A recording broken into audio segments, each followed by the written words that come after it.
An elderly father is treated as a burden by his own daughter-in-law. She forces him into silence, humiliates him in front of strangers, and accuses him of weighing the house down with his old age. She takes away his standing, strips him of his dignity, and reduces him to an inconvenient object. Day after day, he endures contempt in the one place he should feel safe. Who will stand up for those who gave us life? Let us know where you're watching from. And if this story moves you, please like and subscribe.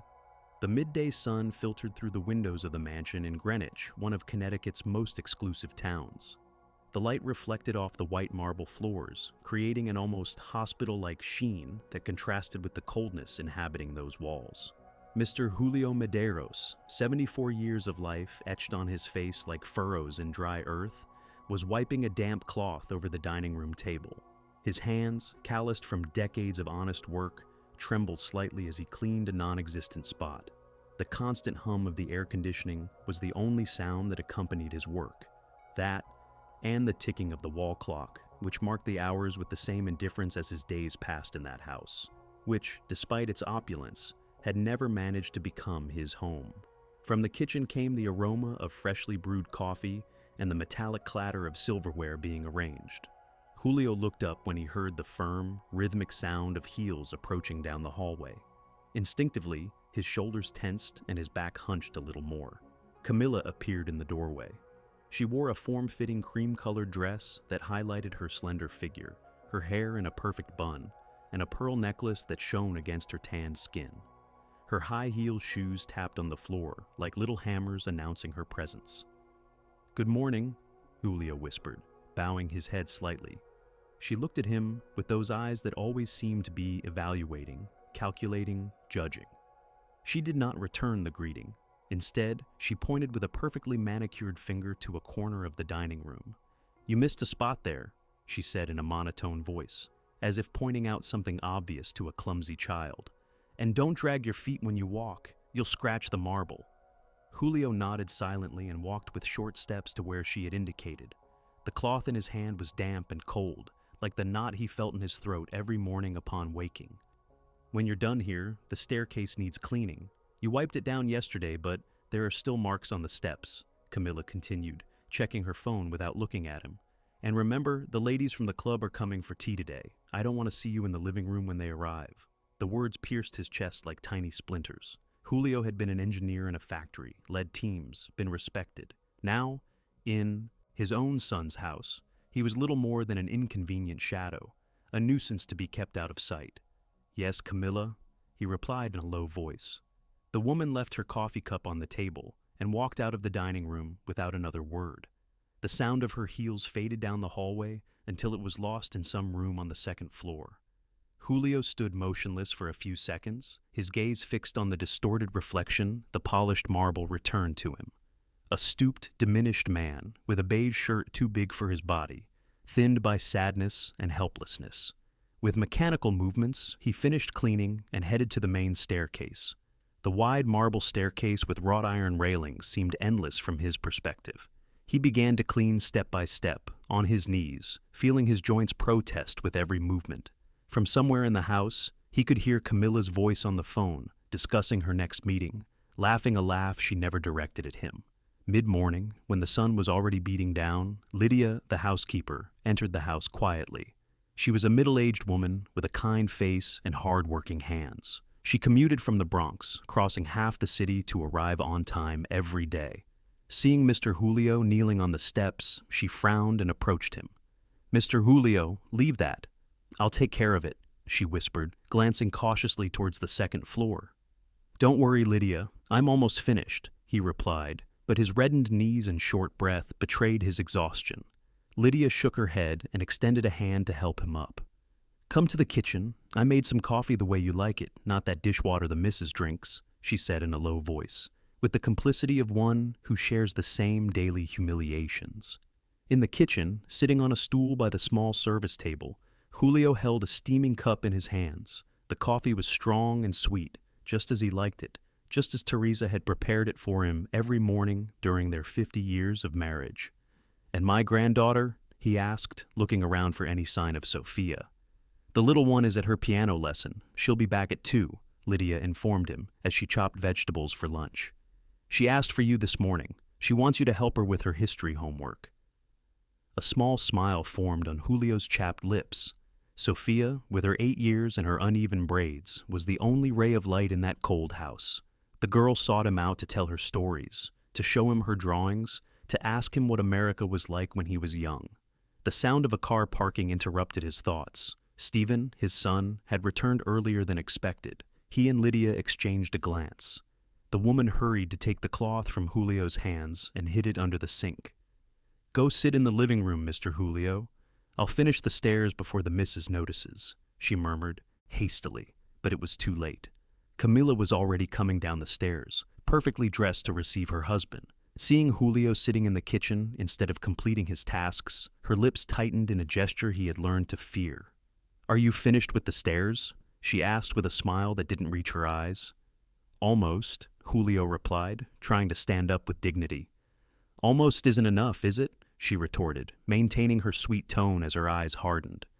"The ladies will be here in an hour. Perhaps you should hurry up instead of loitering in the kitchen." Julio lowered his gaze. In his pocket, his fingers instinctively sought the wooden rosary that Teresa had held in her final days. He clutched it tightly, searching for the strength he needed not to break down. "I'll be right there," he replied, heading back to the staircase. As he heavily climbed the steps he had just cleaned, he heard the engine of Stephen's car shut off in the garage. His son, a successful and always busy businessman, was rarely home during the day. For a moment, Julio felt a spark of hope. Maybe today he could talk to him. Maybe today he would have the courage to tell him what his days were really like when he wasn't around. Stephen entered through the main door, his face tired but satisfied. At 42, he was the living image of corporate success. A tailored suit, a luxury watch, and that air of confidence that only hard-earned money provides. He placed his briefcase on the entryway table and loosened his tie with a sigh of relief. "Dad!" he called out, looking around the hall. Julio, who was still cleaning the steps of the staircase, rose with difficulty upon hearing his son's voice. His left knee hurt especially that day, but he tried to hide his discomfort. "I'm here, son," he answered, carefully descending the steps.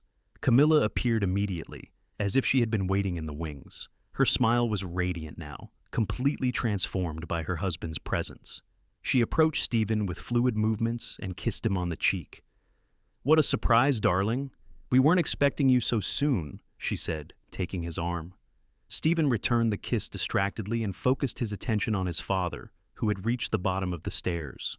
"How are you, Dad?" he asked, noticing the damp cloth in his hands. "What are you doing cleaning? We have Lydia for that." Before Julio could answer, Camilla intervened with a light laugh. "Your father insists on staying active. He says it's good for him," she explained, casting a warning glance at the old man. "You know how older people are. They need to feel useful." Julio pressed his lips together, holding back the words that fought to escape. Instead, he nodded slightly and forced a smile.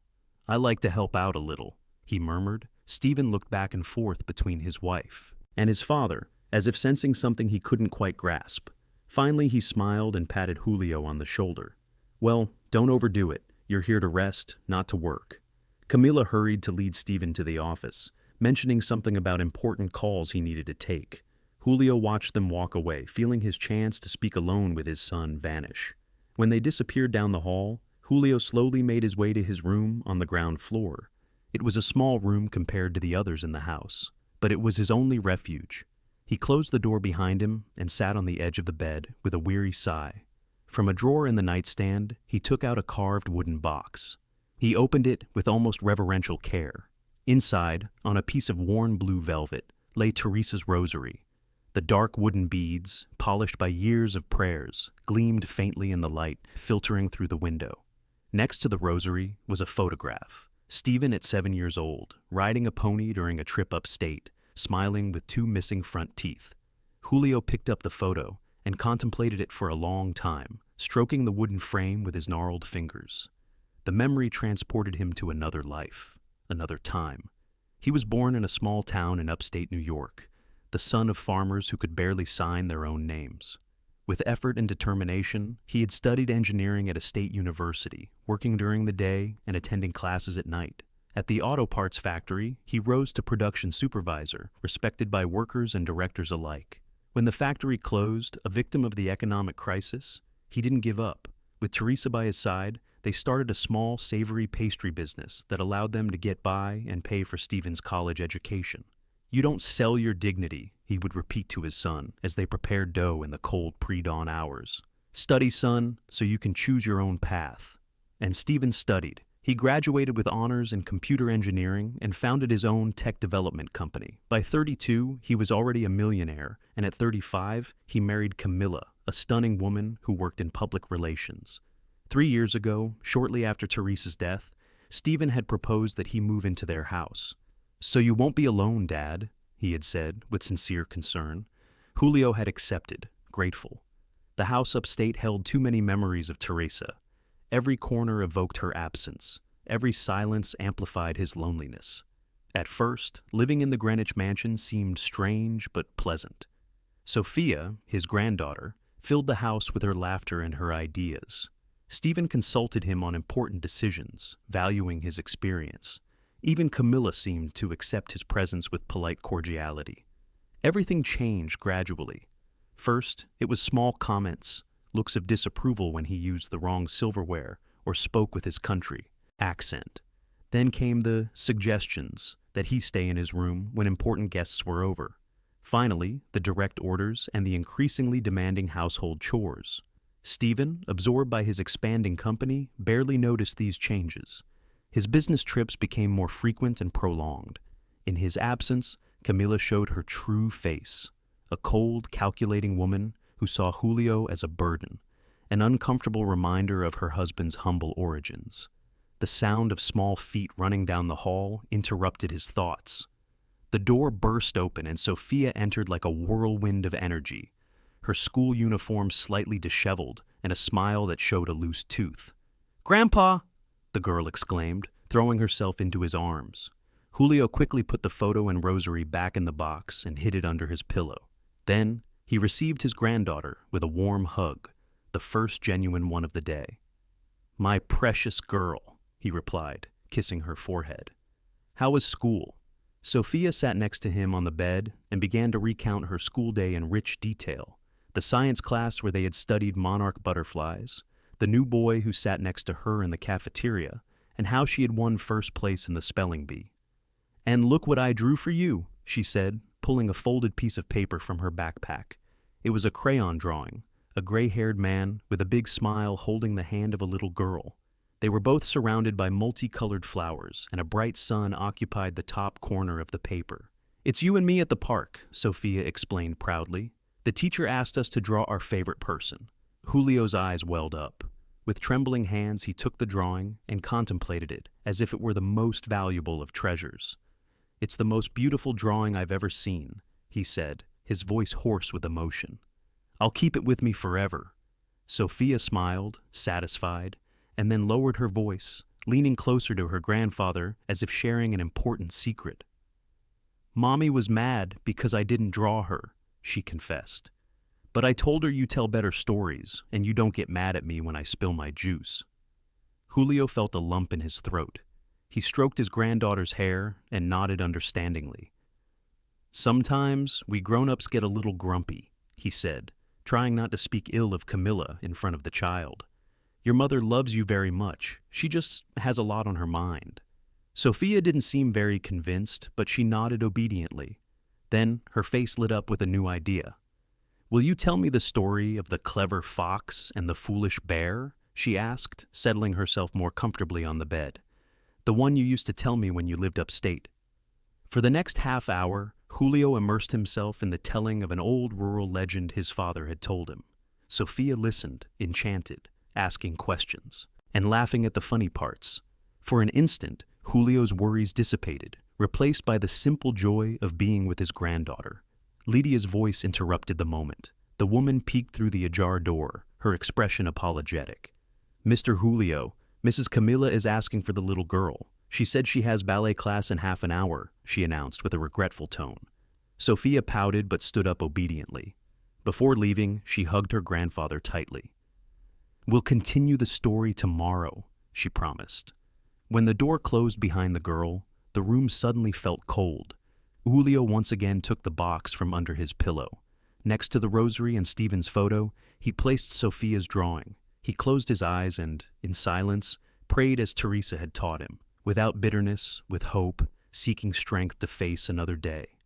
Life changes from one day to the next, he reminded himself as he put the rosary in his pocket.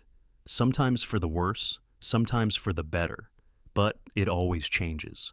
The faint dawn light filtered through the window when Julio woke with a start. A cold sweat soaked his forehead. He had dreamt of Teresa. In the dream, she was warning him about something he couldn't remember, her words dissolving like mist upon waking. He got up slowly, feeling every bone, every joint protest the movement. It was only 5:30, but he knew it was better to be up before Camilla started her day. He dressed with care, gray cotton pants, a beige shirt worn from many washes, shoes with silent soles. An outfit designed to go unnoticed, not to bother, to be invisible in that house of appearances. In the bathroom, he avoided looking in the mirror. He didn't want to see what the last few months had done to him. The hollow cheeks, the dull eyes, the increasingly stooped back. He washed his face with cold water, trying to chase away the accumulated fatigue. When he left his room, the house was sleeping in the half-light. He walked silently to the kitchen, where he began to make coffee. His movements were mechanical, precise, the result of a routine imposed more by fear than by habit. The first sip of bitter coffee brought some warmth back to his body. For a moment, sitting at the small kitchen table, his hands wrapped around the steaming cup, he allowed himself to remember his own kitchen upstate, modest but welcoming, filled with the aroma of fresh bread and the laughter shared with Teresa and Stephen. That had been a real home. The sound of footsteps abruptly interrupted his thoughts. Camilla appeared in the doorway, dressed in an elegant workout set, her hair tied back in a high ponytail. Her slender figure and perfectly made-up face, even at this early hour, contrasted painfully with Julio's tired and wrinkled appearance. "Have you made breakfast yet?" she asked, without a greeting.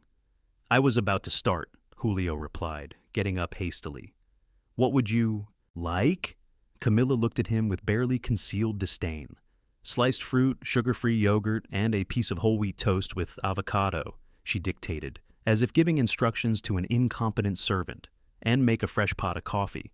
The one you're drinking smells burnt." Julio nodded silently and began to take the ingredients from the refrigerator. While he cut the fruit, Camilla checked her phone, sitting on one of the stools at the kitchen island. Suddenly, she looked up and watched him with a calculating expression. "I've decided to reorganize your routine today," she announced with a cold smile. "There are many neglected things in this house." Julio felt a shiver run down his spine. He knew from experience that these reorganizations only meant more work, more humiliation, less freedom. "What do you have in mind?" he asked, trying to keep his voice neutral. "For starters, the back patio needs a deep cleaning. I want you to scrub the floor until it shines. Then, the living room windows are smudged, and the silverware in the display cabinet needs polishing." Julio thought of his doctor's appointment the previous week. The doctor had recommended rest because of his high blood pressure and joint pain. He had prescribed medication and warned him against prolonged physical exertion, especially kneeling or bending over. "Camilla, the doctor told me I need to be careful with my blood pressure. I shouldn't spend too much time kneeling or bending over," he explained in a low voice. The woman slammed her phone on the counter with a sharp thud. Her usually cold eyes glinted with irritation. "Don't start with excuses," she snapped. "If you can't contribute minimally to this house, maybe you should consider other options. There are excellent nursing homes where you could be cared for without being a burden to anyone." The word nursing home hung in the air like a tangible threat. Julio felt the floor shift beneath his feet. The fear of being separated from Stephen and Sophia, of ending his days among strangers, was a recurring nightmare that Camilla knew how to exploit with surgical precision. "They're not excuses," he insisted, with a courage he didn't know he still possessed. "It's a doctor's recommendation." Camilla stood up and moved closer to him. Her expensive perfume filled the space between them, suffocating and dominant, like her presence. "My mother had blood pressure problems her whole life, and she never stopped working," she said in a condescending tone. "These doctor's recommendations are for weak people looking for pretexts. Or, would you rather I tell Stephen you can't take care of yourself anymore?" The implicit threat was clear. If he complained to Stephen, she would present him as incapable, as an old man whose mind was beginning to fail along with his body. "I'll do what I can," he finally relented, lowering his gaze. Camilla's smile was that of a predator satisfied with its prey's submission. "I knew you'd understand. The cleaning supplies are in the laundry room closet. I want you to start with the patio after breakfast." For the next few hours, Julio scrubbed the back patio floor on his knees. The Connecticut sun beat down mercilessly on his stooped back. The detergent irritated the skin on his hands, creating small fissures that stung with each new contact with the soapy water. By mid-morning, he felt his heart pounding in his chest, and a persistent dizziness blurred his vision. Lydia arrived at 11, as she did every day. Finding him on the patio, she froze for a moment, observing with horror the old man's red, chapped hands, the sickly pallor of his face, his ragged breathing. "Mr. Julio!" she exclaimed, running towards him. "What are you doing? Get up from there!" With effort, she helped him to his feet and led him to the kitchen. There, away from the windows where Camilla might see them, she had him sit while she prepared him a glass of cool water with lemon. "This isn't right," Lydia murmured, examining the old man's injured hands. "The missus can't treat you like this. You should tell Mr. Stephen." Julio shook his head with resignation. "My son is very busy with his company. I don't want to cause him any worries. But Mr. Julio—" "Besides," he interrupted, "what could I say? That his wife treats me like a servant? That she threatens to send me to a nursing home? What if Stephen believes her instead of me?" Lydia wanted to protest, but the sound of approaching heels alerted them. Quickly, the woman started washing dishes while Julio tried to hide his hands under the table. Camila entered the kitchen in a form-fitting dress and jewelry that glittered under the artificial light. She looked back and forth between Julio and Lydia, as if suspecting a conspiracy. "Are you finished with the patio?" she asked Julio directly. "Almost," he replied, not daring to show his hands. "Just the corners are left." "Good. When you're done, I want you to clean the living room windows. I have important guests this afternoon, and everything must be spotless." Without waiting for a reply, she turned to Lydia. "I've prepared the menu for dinner. It's on the counter. And make sure she pointed to Julio with a disdainful gesture, "is out of sight when my friends arrive." When Camila left the kitchen, Lydia waited a few seconds before approaching Julio again. "Mr. Julio, this can't go on," she whispered, applying cream to the old man's chapped hands. "The missus is treating you like someone who doesn't deserve respect," he completed with bitterness. "I know. Don't you have any other relatives you could stay with? A friend?" Julio shook, his head slowly. "My brother passed away 5 years ago. My friends are upstate, all as old and sick as I am. This is my son's house. It should be my home, too." Lydia nodded sympathetically.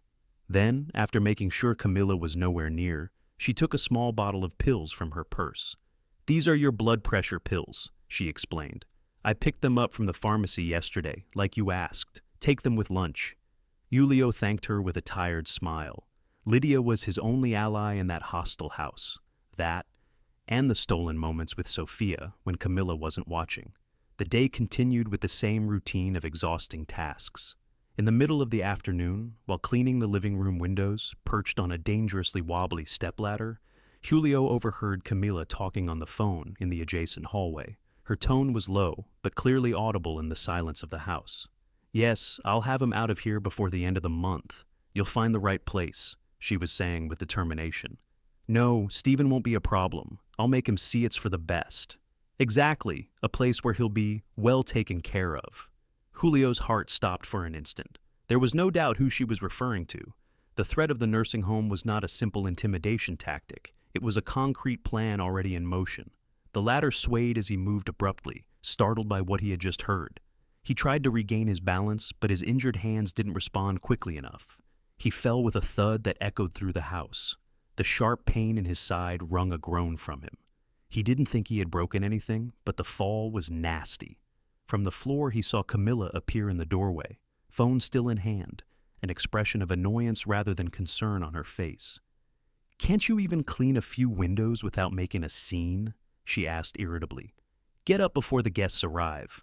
Without offering him a hand, she turned and disappeared back down the hall, continuing her conversation as if nothing had happened. Julio lay motionless for a few moments, not so much from the physical pain, but from the revelation he had just had. The situation was more serious than he had imagined. Camilla didn't just despise him. She was actively planning to get rid of him. With effort, he managed to get up, leaning against the wall. His hands, already battered from the morning's work, were now bleeding from small cuts caused by the fall. A dull ache throbbed in his ribs. But what hurt most was the certainty that, in his own family, he had become a nuisance to be disposed of. That night, locked in his room, while the artificial laughter of Camila's friends drifted up from the living room, Julio took Teresa's rosary and clutched it tightly in his wounded fingers. For the first time in a long time, tears rolled freely down his wrinkled cheeks. He wasn't crying for the humiliations he had suffered or the physical pain. He was crying for the helplessness, for the loneliness in the midst of his own family, for the uncertain future that loomed over him like a threatening shadow. "Teresa," he whispered into the darkness, as if his wife could hear him from wherever she was. "Give me strength to hold on a little longer, for Stephen, for Sophia. Help me find a way out that doesn't destroy our family." In the dimness of the room, his chapped hands shone with a pain that went far beyond the skin. They were the silent testimony of a dignity that, despite everything, refused to be completely broken. Sunday morning dawned with a different light over Connecticut.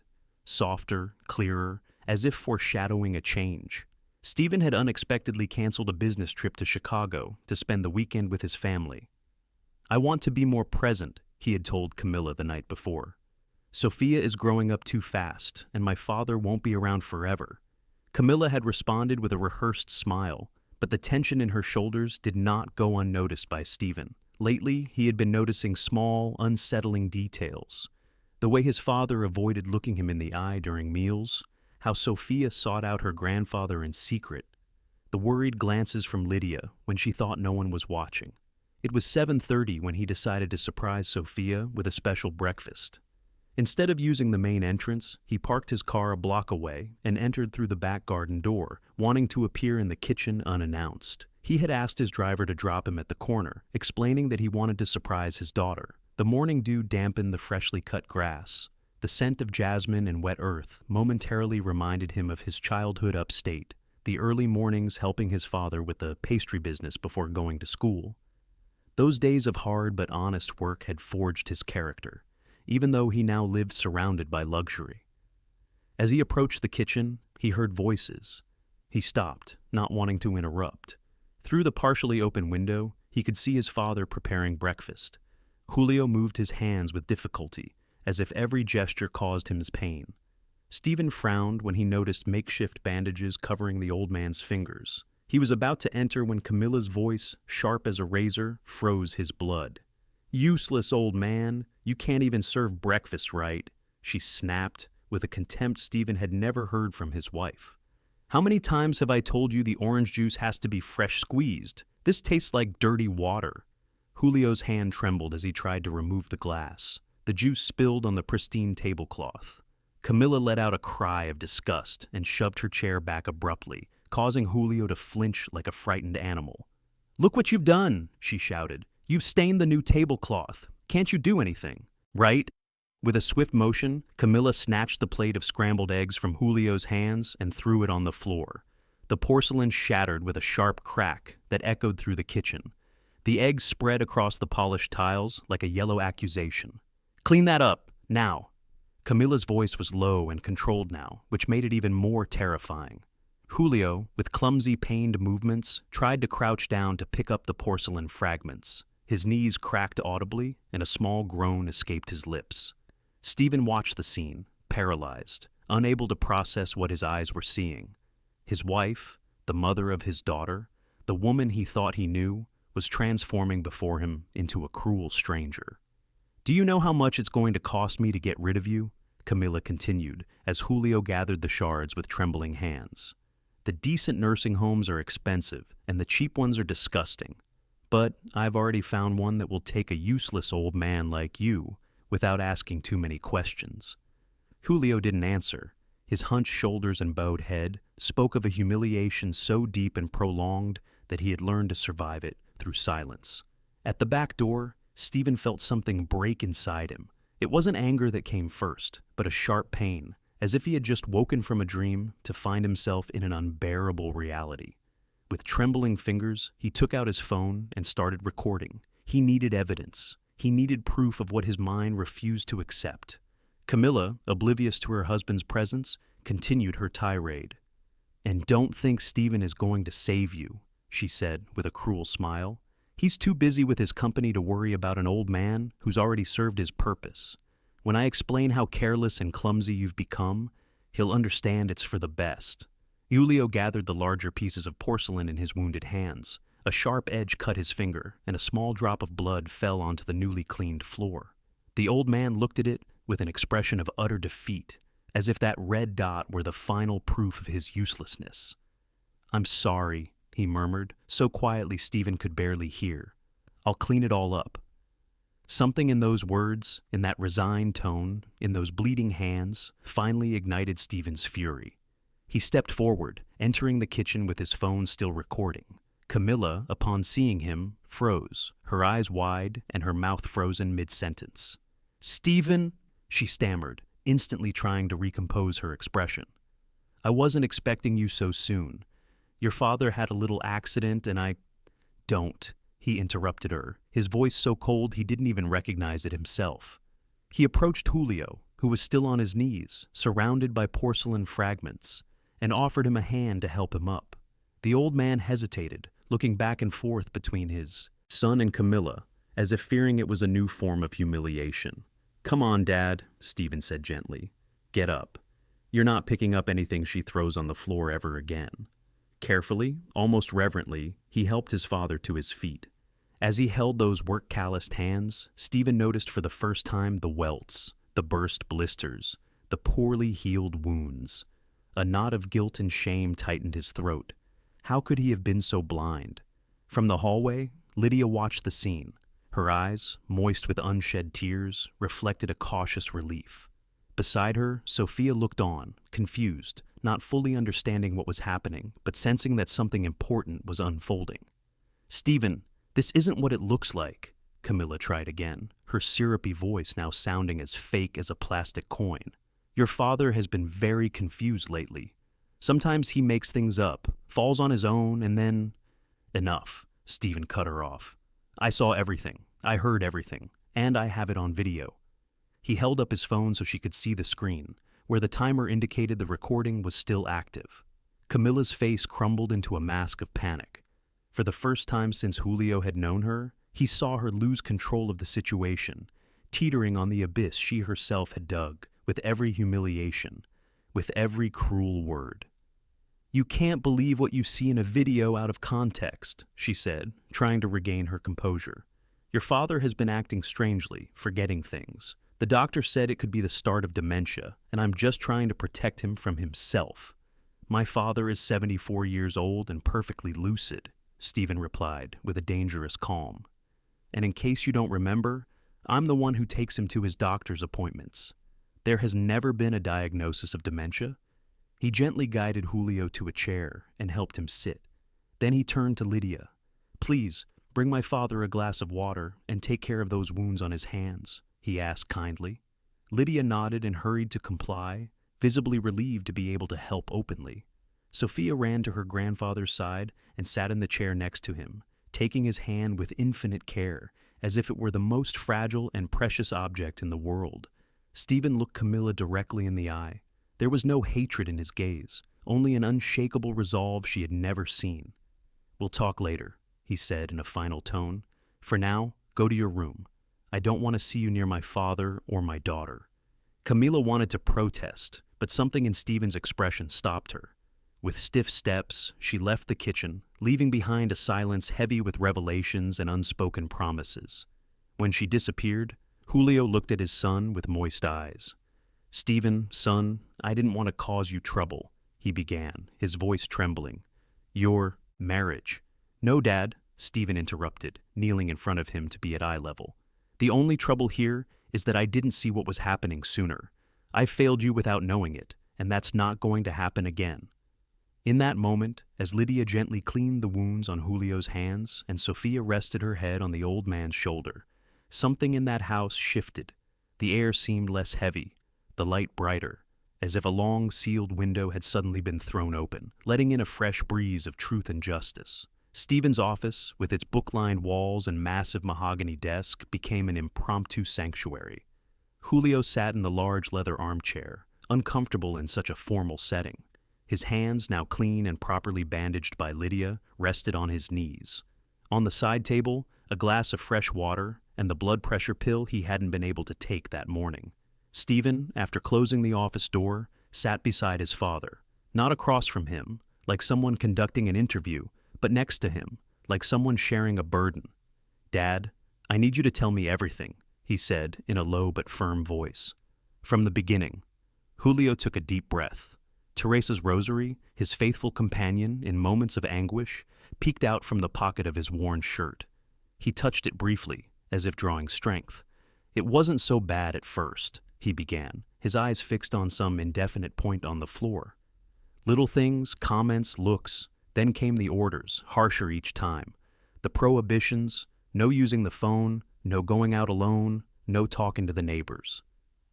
As the story unfolded, Stephen's expression transformed. The confident, always in control businessman gave way to the son who discovers too late that while he was building empires, his father was suffering in silence under the same roof. "Why didn't you tell me anything?" he finally asked, a lump in his throat. Julio looked up. His eyes, clouded by incipient cataracts, reflected a mixture of shame and paternal love. "I didn't want to be a burden, son.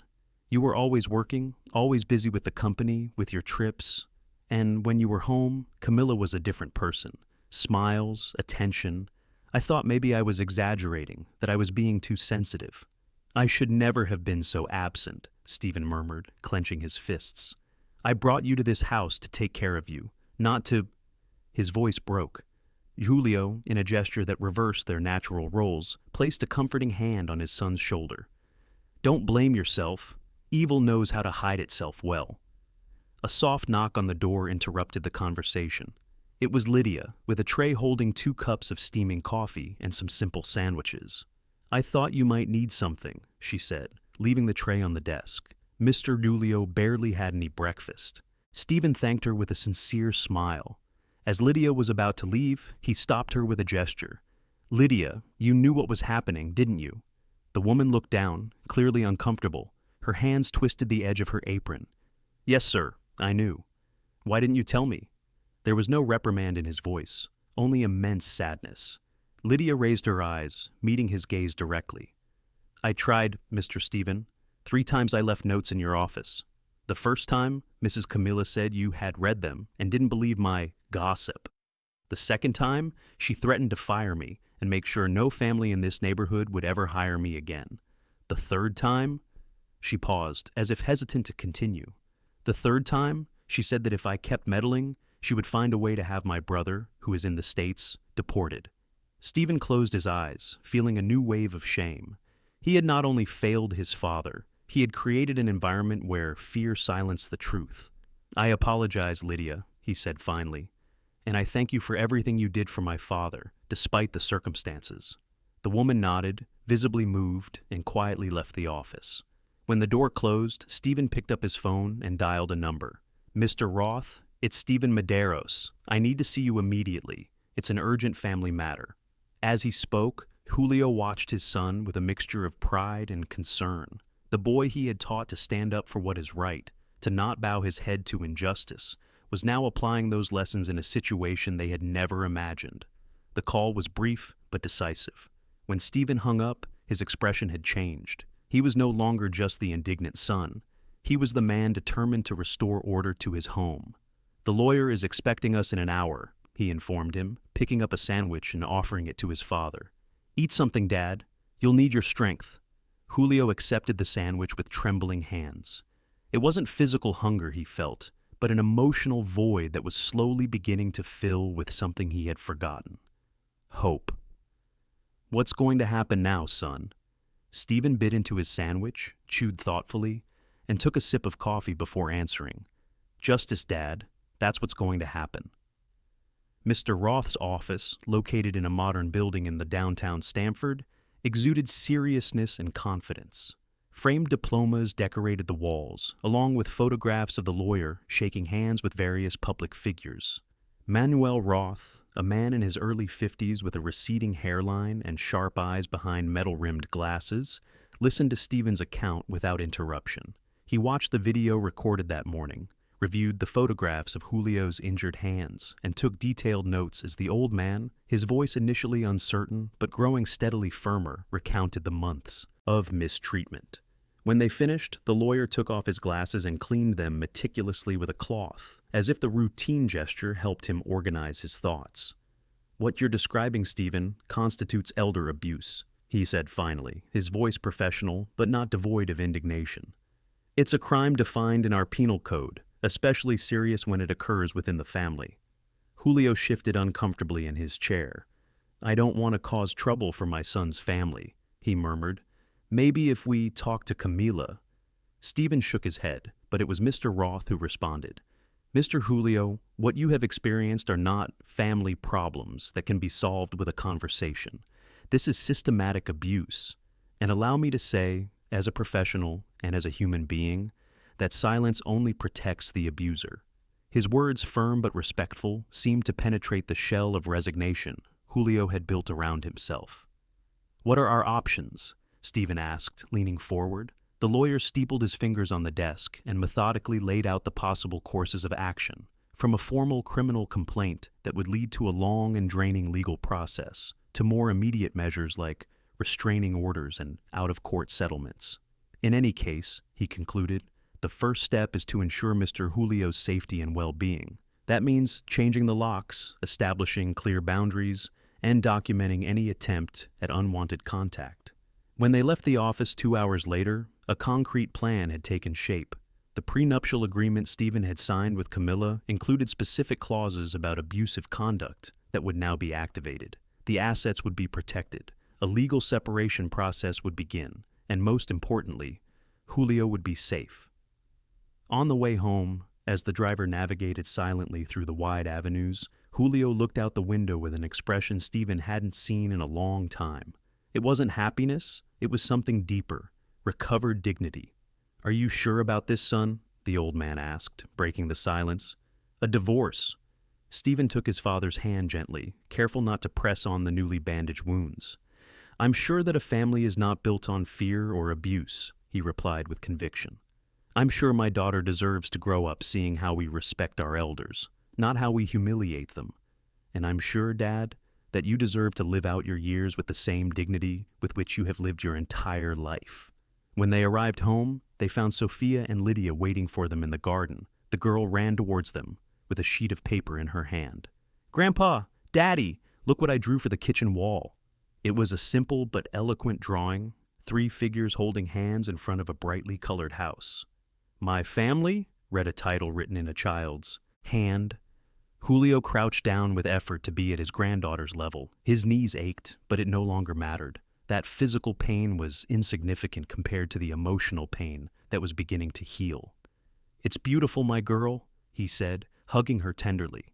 Stephen watched the scene with a heavy heart. In that simple child's drawing was the truth he had taken too long to see. The real family, the one that mattered, the one he had to protect at all costs. Lydia discreetly approached Stephen as grandfather and granddaughter continued their embrace. "Mrs. Camilla is upstairs, sir," she reported in a low voice. "She's spent the afternoon on the phone and packing some bags." Stephen nodded. The confrontation was inevitable, but now he felt prepared. He was no longer a blind husband or an absent son. He was a man determined to restore the moral order of his home. "Take Sophia and my father to the back garden," he instructed. "Make them some lemonade and stay with them. I'll handle this." As he watched them walk away, Stephen took a deep breath, steeling himself for what was to come. The house he had built with so much professional effort, but so little personal attention, was about to be transformed. The walls that had been silent witnesses to humiliation and abuse would soon breathe a new air. With determined steps, he entered the house and began to climb the staircase his father had cleaned so many times on his knees. Each step seemed to whisper uncomfortable truths to him about unquestioned privilege and unseen suffering. When he reached the second floor, the master bedroom door was ajar. From there, he could see Camilla hastily putting jewelry into a small travel bag. Her mask of perfection had cracked. Her face now showed the taut lines of panic. Stephen gently pushed the door open. The moment of truth had arrived. Camilla's eyes, usually calculating and cold, now reflected a primal fear. Seeing Stephen in the doorway, she tried to recompose her expression, but it was too late. The mask had fallen for good. "I was just organizing a few things," she said in a forcedly casual voice, snapping the travel bag shut. "I was thinking of going to my sister's for a few days until things calmed down." Stephen advanced toward her with measured steps. There was no uncontrolled rage on his face, but something more intimidating, serene determination. "Things aren't going to calm down, Camilla," he replied. "They're going to change, radically." She backed away instinctively until her legs hit the edge of the bed. Her perfect hairstyle was beginning to come undone, rebellious strands framing a face where makeup could no longer disguise the panic. "You're overreacting," she tried, with a nervous laugh. "Your father is an old man, he gets confused. What you saw this morning was an isolated moment. I was stressed and—" "Enough," Stephen interrupted. "I saw his hands. I heard your voice on that video. I talked to him for hours, and to Lydia. I know exactly what has been happening in this house when I wasn't here." Camilla switched tactics, letting tears well up in her eyes. It was a performance she had perfected over the years, the vulnerable, misunderstood woman. "If you only knew how hard it's been for me," she sobbed. "An old man with his quirks, criticizing everything I do, making a mess of things, embarrassing me in front of my friends with his country ways." Stephen watched her cry with an impassive expression. He thought of his father, of how he had raised a son alone while working 2 jobs, of how he had sacrificed comforts to pay for his college education, of the dignity with which he had faced every setback in life. "My father is the most decent man I know," he said when she paused her theatrical crying, "and you systematically abused an elderly man under my own roof, while I was too busy earning the money you so enjoy spending." Camilla's face hardened as her tears proved useless. Her true nature emerged like a snake shedding its old skin. "And what are you going to do?" she challenged, crossing her arms. "Kick out your daughter's mother for an old man who's already lived his life? Destroy our family over this?" "The family was already destroyed," Stephen answered. "I just couldn't see it." He pulled a folder from his jacket pocket and placed it on the bed between them. He opened it with studied calm. Inside were legal documents, photographs of Julio's wounded hands, and transcripts of recordings. "Mr. Roth has prepared everything. The activation of the clauses in our prenuptial agreement for abusive conduct, a complaint for elder abuse, a preventative restraining order. It's all ready to be filed first thing tomorrow morning." The color drained from Camilla's face. Her eyes scanned the documents with growing horror. She gripped the bedpost as if she might collapse. "You can't do this to me," she murmured. "You'll ruin my reputation, my social life." "You're worried about your reputation?" Stephen's voice took on a dangerous edge. "While my father was scrubbing the floors on his knees until they bled?" Camilla played her last card. "Sophia. Have you thought about your daughter? How it will affect her to grow up without her mother? What will her friends say when they find out her father kicked her mother out of the house?" Stephen gathered the documents and put them back in the folder with precise movements. "I've thought a lot about Sophia today," he replied. "About what example I want to set for her, what values I want her to learn. And I've decided I'd rather she grow up seeing me defend a helpless old man, even if it's hard, even if it's painful, than teach her that abuse is tolerated if it comes in a pretty package." He turned towards the door, but before leaving, he turned back one last time. "You have 1 hour to pack the essentials. The driver will take you wherever you want to go. The rest of your belongings can be collected when a judge authorizes it, in the presence of an officer." "You can't just throw me out like this." Camilla's voice rose, a mix of indignation and desperation. "This is my house, too." "No," Stephen stated firmly. "This stopped being your house the moment you decided my father didn't deserve respect under its roof." He left her there, standing by the king-size bed they had shared for years, surrounded by luxuries that could no longer protect her from the consequences of her actions. In the back garden, under the shade of an old apple tree, Julio, Sophia, and Lydia were sharing a cool lemonade. The girl was excitedly recounting a story she had learned at school, while her grandfather listened with genuine attention. As if nothing else in the world mattered, Stephen watched them from a distance, allowing himself a moment to absorb the contrast. The refined cruelty he had just confronted upstairs versus the simple kindness that flourished down here, under the Connecticut sun. He joined them with a smile that tried to mask the inner storm. Sophia greeted him with a spontaneous hug, while Lydia discreetly withdrew to give them family space. "Where's Mommy?" the girl asked, looking towards the house. Stephen exchanged a look with his father. Julio nodded slightly as if giving him strength. "Your mother is going to stay with Aunt Helena for a few days," he explained, choosing his words carefully. "Sometimes adults need time apart to think about important things." Sophia frowned, processing the information with the direct logic of childhood. Is it because she was mean to Grandpa? The question, so simple and yet so profound, left Stephen momentarily speechless. How much had his daughter perceived? How much had she pretended not to see, just as he had? "Yes, sweetie," he finally replied. "In this family, we take care of each other, and when someone doesn't follow that rule, we have to make difficult decisions." The girl nodded, seemingly satisfied with the explanation. Then she turned to her grandfather and took his hand gently. "I'll take care of you, Grandpa," she declared, with the solemnity of a sacred vow. Julio smiled, and in that smile, there was more light than in all the previous months combined. A week later, the Greenwich Civil Courthouse had a solemn but welcoming air.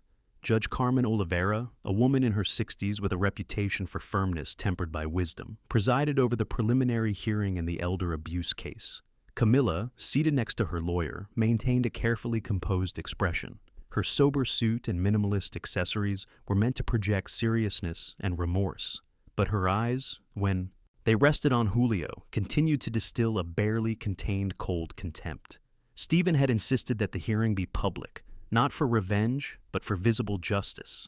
In the back pews sat a few neighbors from Greenwich, domestic workers from the area, and distant relatives. The message was clear: elder abuse would not remain hidden behind the doors of luxury mansions. Judge Oliveira reviewed the evidence presented: the video, the photographs of the injured hands, the testimonies of Lydia and the doctor who had treated Julio. When she looked up, her eyes reflected an indignation contained by years of judicial experience. "The evidence is conclusive," she declared. "This court finds sufficient merit to proceed with the criminal case for elder abuse, to establish a permanent restraining order, and to proceed with the requested civil measures." She addressed Camilla directly, who held her chin high in a final gesture of defiance. As part of the precautionary measures, in addition to the prohibition of approaching the victim, this court orders 120 hours of mandatory community service at the municipal nursing home, where the accused will assist elderly individuals in vulnerable situations, under strict supervision. A murmur ran through the courtroom. It was an innovative sentence. Justice not just as punishment, but as re-education. Camilla paled visibly, her perfectly manicured hands clenched on the table. "Additionally," the judge continued, "the accused will offer a public apology to the victim, here and now, before all present." Camilla's lawyer leaned in to whisper something in her ear. She nodded stiffly and stood up. Her voice, usually modulated to charm and influence, now sounded hollow. "I apologize for my actions," she recited mechanically, without looking directly at Julio. "It was not my intention to cause harm." Judge Oliveira looked at her sternly. "Ma'am, I suggest you make your apology genuine. This court knows the difference between real remorse and empty words." Camilla swallowed hard. For the first time, she seemed truly affected, not so much by remorse, but by the humiliation of being publicly exposed. She finally looked at Julio, who watched her without hatred, only with a mixture of sadness and dignity. "Mr. Giulio," she said, her voice slightly trembling, "what I did was unforgivable. I mistreated you in your own home. I abused your kindness and your silence. I don't deserve your forgiveness, but I offer you my apology." The old man nodded slightly without saying a word. There was no triumphalism in his gesture, only the serenity of someone who had seen his dignity restored before the community. Leaving the courthouse under the bright Connecticut sun, Stephen, Julio, and Sophia formed a portrait of family reconstruction. The girl, oblivious to the legal details but sensitive to the atmosphere of justice, skipped between imaginary puddles on the dry sidewalk. "Are you okay, Dad?" Stephen asked, noticing Julio's pensive silence. The old man contemplated the blue sky for a moment before answering. "You know, son, I don't feel joy seeing Camilla humiliated. That doesn't heal anything." Stephen nodded in understanding. "Then what do you feel?" Julio smiled faintly, his eyes suddenly moist. "I feel that Teresa would be proud of you," he replied. "To see how you defended what she taught us, that dignity has no price." Sophia ran back to them and took a hand from each, forming a bridge of generations. Teresa's rosary, peeking from Julio's pocket, caught a ray of sun and shone for an instant like a fulfilled promise.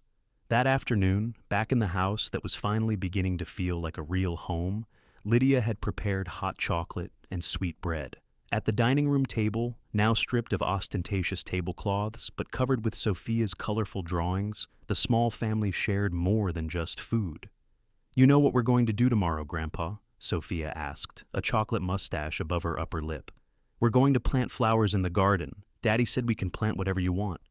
Julio smiled, imagining a small herb garden, like the one Teresa had tended to upstate.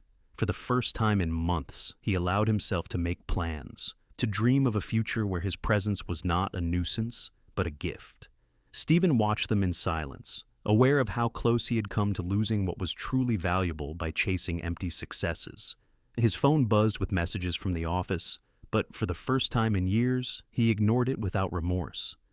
"We take care of our parents," he said suddenly, breaking his contemplative silence, "not just out of obligation, but out of love and respect. For everything they gave us when we couldn't take care of ourselves." Julio reached his hand across the table and placed it on his son's. "And we teach our children by example," he replied, his voice thick with emotion. "Your daughter has just received the best lesson of her life, Stephen. She saw her father stand up for what is right, even when it was difficult." Sophia, oblivious to the depth of the conversation but sensitive to the emotion, got up from her chair and hugged them both. 3 generations united, healing together. That night, for the first time since he had arrived in that luxurious house, Julio didn't need to cling to Teresa's rosary to fall asleep. He placed it reverently on the nightstand, next to the photograph of Stephen as a boy and Sophia's latest drawing. The house breathed differently. The walls that had been silent witnesses to humiliation now echoed with genuine laughter. The air conditioning no longer hummed like a constant threat, but like a murmur of shared comfort. One family had fractured, but another, more authentic one, had emerged from its rubble. And at the center of this reconstruction was a simple but profound truth. The dignity of every human being is sacred, and defending it is the truest act of love there is.